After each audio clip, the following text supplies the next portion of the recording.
ma jeceshahay ilaahay inuu raali uu kaa noqdo ma jeceshahay ilaahay inuu macaaga uu noqdo mar walba kuu kaalmeeyo kuu nusreeyo wax walba ood u baahan tahay uu ku siiyo ku hanuuniyo ku jeclaado ku soo dhoweeyo ku toosiyo ma jeceshahay haddaad jeceshahay toddoba astaamaan kuu sheegi uu ilaahay kugu jeclaanayo raalli kaaga noqonayo aad ugu dhowaanaysid waa toddoba sifo inaad ku sugnaatid sifada koobaad waa alixsaan waa inaad fiicnaatid hadalkaagu inuu fiicnaado ficilkaagu inuu fiicnaado cibaadadaadu inay fiicnaato an tacbud allaha kaannaka taraah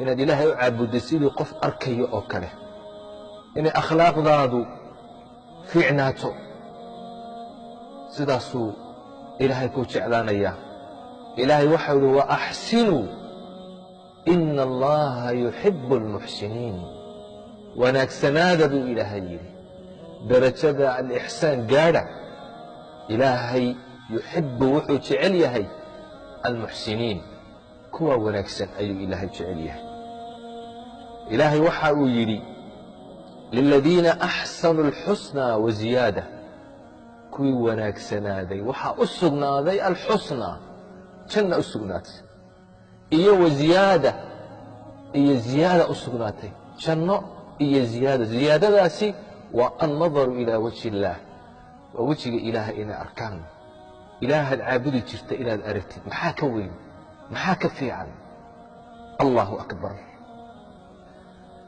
sayidkeennii nebi ciise calayhi الsalaam waxa uu yidhi laysa alixsaanu an tuxsina ilaa man axsana ilayk ixsaanku ma aha wanaaggu inaad wanaajisid qofkii ku wanaajiyey tilka mukaafa'a taa waxaa la yidhaahdaa wanaag oo qofkii u abaalgudday ayaa la yidhaahdaa ixsaanku muxuu yahay waxa uu yidhi an tuxsina ilaa man asaa'a ilayk qofkii ku xumeeyey ood wanaajisid weeyaan waa darajo sare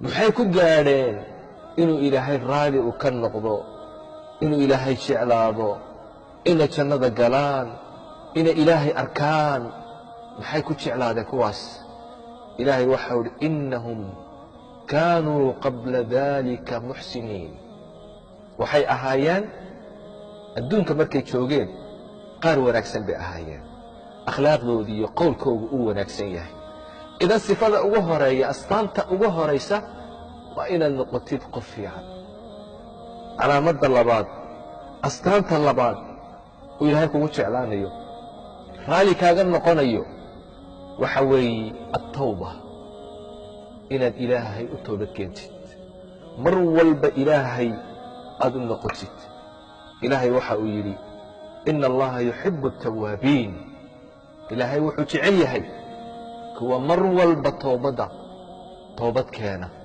ee ilaahay u noqda ilaahay wuxuu doonayaa inuu toobada kaa aqbalo dembiga inuu kaa meedho ilaahay kugu farxayaa toobadaada markaad ilaahay u soo noqotid ilaahay kugu farxayaa maxaa ka fiican marka inaad ilaahay u noqotid ilaahay u toobad keentid ilaahay ku jeclaanayaa toobaduna waa astaanta labaad oo ilaahay kugu jeclaanayo ta saddexaad ilaahay waxa uu jecel yahay oo kugu jeclaanayaa oo raalli kaaga noqonayaa waa atatahur inaad isdaahir yeeshid qalbigaaga inaad nadiif ka dhigtid jirkaaga inaad nadiif ka dhigtid dunuubta inaad iska maydhid iyo tahaaradii xisiga ahayd jasadiga ahayd wa hiyaabaka fatahhir ilaahay waxa uu leeyahay wa hiyaabaka fatahhir ilaahay waxa uu jecel yahay kuwaasi isdaahir yeela ayuu ilaahay jecel yahay ina allaha yuxibu altawaabiin wa yuxibu almutatahhiriin kuwa isnadiifta ku dadaala iimaankooga iyo qalbigooga iyo caqligooga iyo jirhkooga intaba nadiifiya nadaafadda ku dadaala taana ilaahay uu jecel yahay ilaahay baad ugu dhowaan raalli buu kaaga noqonayaa. sifada afaraad oo alla kugu jeclaanayo, kugu soo dhowaynayo, darajo sare uu kugu siinayo, ta afaraad oo alla ka cabsi. ilaahay ood ka cabsatid. ilaahay waxa uu leeyahay faina allaha yuxibu almuttaqiin.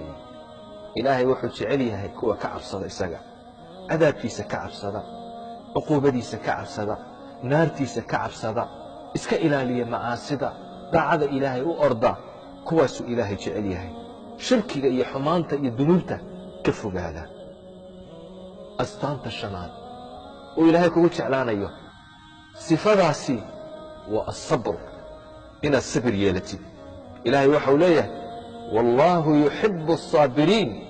ilaahay wuxuu jecel yahay kuwa sabra, daacaadkiisa khayrka ku sabra, maxaarimta ilaahay uu kaa xarimay ka sabra, ka joogsada, qadarka iyo masaa'ibka dhacaya ee qoran ku sabra.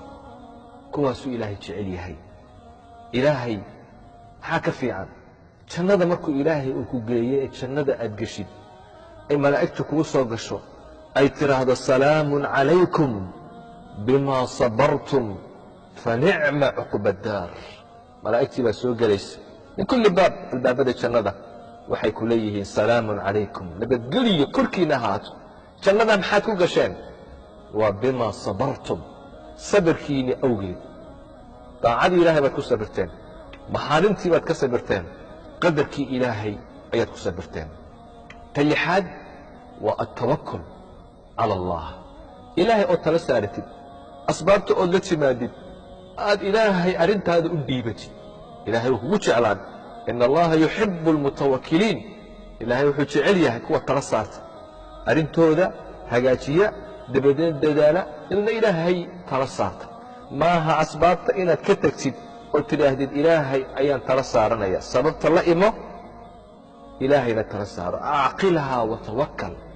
tawakulkuna waa wuxuu ilaahay kugu jeclaanayo. ilaahay muna kugu filnayn. ilaahay waxa uhi alaysa allaahu bikaafin cabda. ilaahay addoonkiisa muna ku filnayn. qofka ilaahay tala saarta ilaahay kugu filan yahay. ta toddobaad waa cadaalad. waa inaad la timaadid cadaalad. cadaaladda ilaahay uu jecel yahay. awlaaddaada dhexdooda, dadka dhexdooda, naftaada, xataa qofkale iyo adiga haddii aad isqabataan, cadaalad yeela. mar walba inaad cadaaladda aad ku dadaashid. ilaahay waxau le ina allaha yuxibu almuqsitiin. ilaahay wuxuu jecel yahay kuwa cadaaladda la yimaada. cadaaladdan ku dadaala. toddobadaa sifo ilahay wuu kugu jeclaanayaa, raalli buu kaaga noqonayaa, waa u dhowaanaysaa. jannooyinka ilaahay ayaad ku gaadhaysaa. ilaahay haynagu arsaaqo sifaadkaa wanaagsan. wasalaamu calaykum waraxmat